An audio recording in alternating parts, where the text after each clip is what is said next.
Russia continues to maintain full control over Crimea, more than a decade after its annexation in 2014.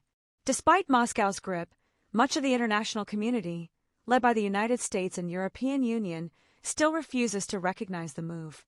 In June 2025, the EU renewed its sanctions targeting imports, investment, and exports linked to Crimea, extending the restrictions through mid-2026 in support of Ukraine's territorial integrity.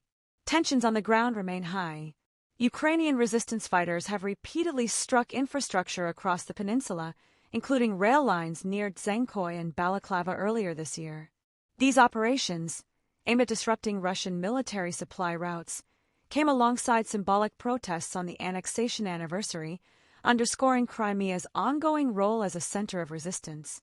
One of the most significant incidents occurred on June 3, 2025, when Ukraine's security service carried out an underwater strike against the Crimean bridge.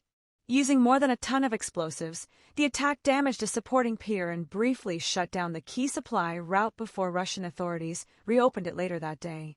The bridge remains one of Russia's most vulnerable yet critical assets in the war. Conditions for civilians in Crimea have worsened under occupation.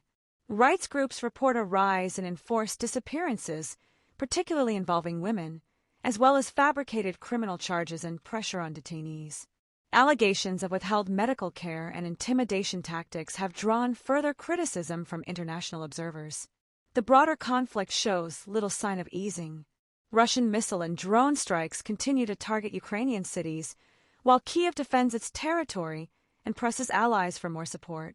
Proposals for a possible truce, floated by U.S. and Russian officials, have sparked debate, as critics warn such a deal would effectively cement Moscow's control over Crimea and other occupied territories, an outcome Ukraine rejects outright. Kindly like, share, and subscribe for more contents like this. See you in the next one.